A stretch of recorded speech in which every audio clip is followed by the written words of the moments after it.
Side खबरों के लिए सब्सक्राइब करें फ्लेम मीडिया और उसके बाद बेल आइकन को प्रेस करें ताकि सबसे पहले आपको मिले एक्सक्लूसिव खबरें।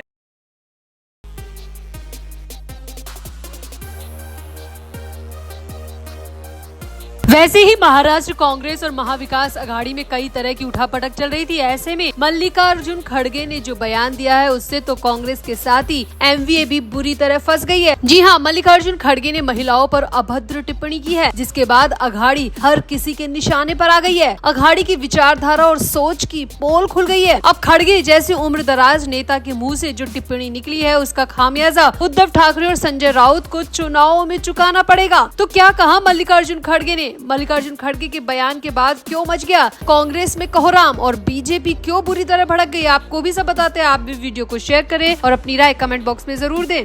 तो कांग्रेस अध्यक्ष मल्लिकार्जुन खड़गे ने महाराष्ट्र में एक जनसभा को संबोधित करते हुए एक ऐसा बयान दिया है जिस पर भयंकर राजनीति शुरू हो चुकी है। कांग्रेस चीफ महाराष्ट्र सरकार की लाडली बहन योजना का विरोध करते करते कुछ ऐसा बोल गए जिससे उद्धव ठाकरे और शरद पवार को टेंशन होना तय है। खड़गे ने कहा, महाराष्ट्र में महिलाओं को 2000 रुपए देने की एक योजना बनाई गई है। वो कह रहे हैं कि पैसे दो और महिलाएं वोट देती है। क्या 2000 रुपए में यहाँ महिलाओं का स्वाभिमान बिक रहा है? जो मोदी ने 2000 रुपए में महिलाओं के स्वाभिमान को गिरवी रख लिया है। अब यहाँ पर खड़गे आलोचना तो सरकार की लाडली बहन योजना की कर रहे थे, लेकिन आलोचना करते करते खड़गे को पता ही नहीं चला कि वो कहाँ शब्दों की मर्यादा को भंग कर गए और 2000 रुपए में महिलाओं के स्वाभिमान बिकने की बात तक कह गए। अब इस बात पर राजनीति शुरू हो चुकी है, क्योंकि महाराष्ट्र में इसी साल नवंबर में विधानसभा चुनाव होने वाले हैं, जिसे देखते हुए विरोधी दल इस बयान को महिला विरोधी बताते हुए कांग्रेस और महाविकास अघाड़ी को घेरने में जुट गए हैं। इसी साल कांग्रेस से शिंदे की शिवसेना में शामिल हुए संजय निरुपम ने खड़गे के बयान पर कांग्रेस को जमकर घेरा। निरुपम ने खड़गे के वीडियो को सोशल मीडिया प्लेटफॉर्म पर शेयर कर दिया और कैप्शन में लिखा कि ये बुजुर्ग कांग्रेस के अध्यक्ष हैं। लड़की बहन योजना का विरोध करते करते महाराष्ट्र की तमाम माताओं बहनों का अपमान कर रहे हैं। ऐसी गलिच्छ भाषा का इस्तेमाल खड़गे जैसे जातिवादी लोग ही कर सकते हैं। ये सब इनके डीएनए में भरा पड़ा है। निरुपम ने आगे लिखा कि कर्नाटक में राजनीति करने वाले कांग्रेसी और कर्नाटक की राजनीति से निकले कांग्रेसी वैसे भी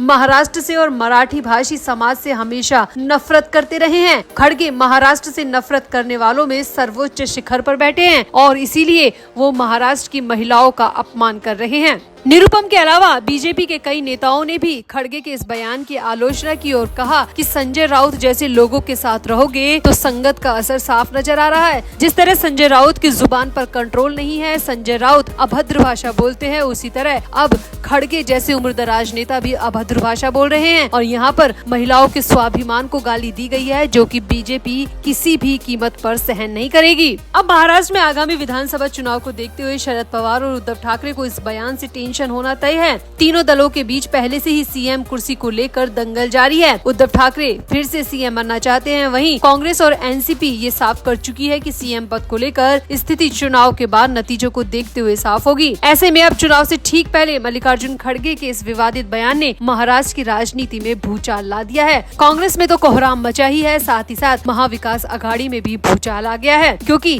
खड़गे का बयान ठीक चुनाव से पहले आया है, वो भी महिलाओं का अपमान करने वाला, जो कि आने वाले चुनाव में कांग्रेस और महाविकास अघाड़ी को बहुत भारी पड़ेगा। तो आपका उम्रदराज खड़गे के इस बयान पर क्या कहना है? क्या खड़गे वाकई में आलोचना के चक्कर में अपनी मर्यादा को पार कर गए? आप भी खड़गे के इस बयान पर अपनी राय कमेंट बॉक्स में जरूर दें और वीडियो को भी शेयर करें।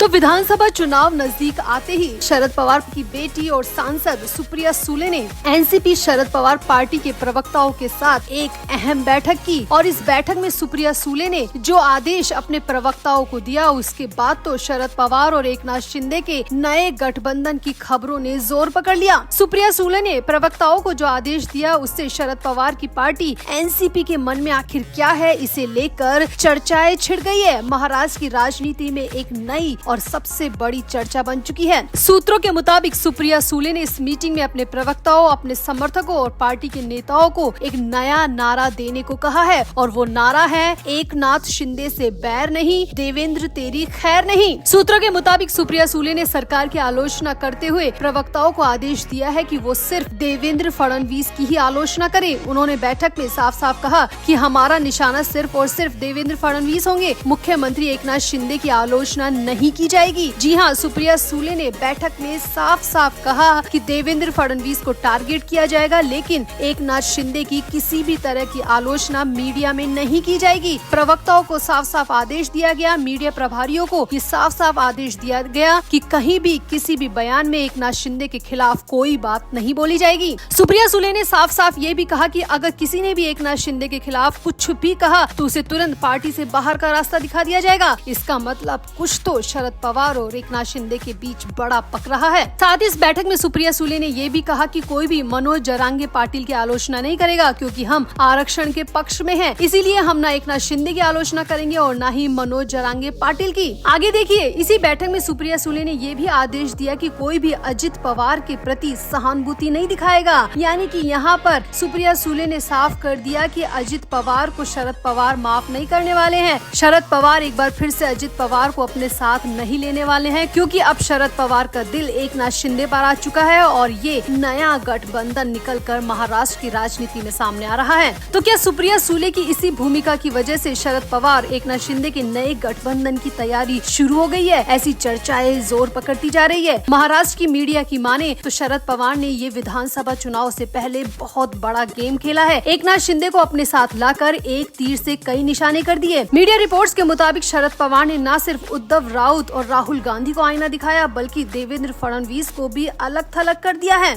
आपको यहाँ पर ये भी याद दिला दे कि सुप्रिया सुले जहाँ एकनाथ शिंदे की आलोचना न करने के आदेश दे रही है, वहीं शरद पवार ने कल ही यानी कि 5 सितंबर को ही मुख्यमंत्री का चेहरा घोषित करने की उद्धव ठाकरे की मांग को पूरी तरह खारिज कर दिया था। यानी कि शरद पवार पहले से ही मन बना चुके थे कि वो क्या करने वाले हैं। इसकी भनक किसी को भी नहीं थी कि शरद पवार का अगला कदम क्या होगा। यहाँ आपको बता दें, शरद पवार ने मुख्यमंत्री के चेहरे पर कहा था कि अभी मुख्यमंत्री पद के नाम की घोषणा करने की जरूरत नहीं है, चुनाव के बाद हम मिलकर बैठेंगे और चेहरा तय करेंगे। मुख्यमंत्री पद के चेहरे को लेकर देखना होगा कि किस पार्टी के कितने चेहरे चुने जाएंगे। शरद पवार ने साफ रुख अपना लिया है कि मिल बैठकर ही फैसला लिया जाएगा। चुनाव से पहले किसी भी नाम पर मुहर नहीं लगाई जाएगी। यानी कि यहाँ पर शरद पवार के दिल में पहले से था कि वो कुछ नया करने वाले हैं, कुछ नया कदम उठाने वाले हैं, जो कि अब सुप्रिया सुले की इस बैठक के जरिए सामने आ चुका है। इसी बीच यहाँ पर एक खबर आपको ये भी दे दे कि मुख्यमंत्री एकनाथ शिंदे और शरद पवार की पिछले महीने 2 से 3 बार सीक्रेट मीटिंग भी हुई थी। इनमें से एक बैठक में धारावी पुनर्विकास परियोजना पर भी चर्चा होने की बात कही गई। अडानी की कंपनी को धारावी पुनर्विकास प्रोजेक्ट मिलने पर सियासत गर्मा गई थी। इसी बीच एकनाथ शिंदे ने शरद पवार से मदद मांगी थी, शरद पवार से सीक्रेट जाकर मुलाकात भी की थी। यहाँ आपको बता दें, इसी धारावी पुनर्विकास परियोजना का जहाँ कांग्रेस और उद्धव ठाकरे की शिवसेना विरोध कर रही है, वहीं शरद पवार से मुलाकात के बाद एकनाथ शिंदे का इस परियोजना को लेकर रास्ता पूरी तरह साफ हो गया था, जिसके बाद भी कहीं न कहीं माना जा रहा था कि शरद पवार एकनाथ शिंदे के प्रति इतनी सहानुभूति क्यों दिखा रहे हैं, और इसकी वजह अब निकल कर सामने आई है कि आखिर शरद पवार के मन में चल क्या रहा था। तो क्या वाकई में शरद पवार एकनाथ शिंदे के साथ नया गठबंधन करने जा रहे हैं? अगर ऐसा होता है तो इस पर आपका क्या कहना है, आपकी क्या राय है? कमेंट बॉक्स में जरूर बताएं और वीडियो को भी शेयर करें।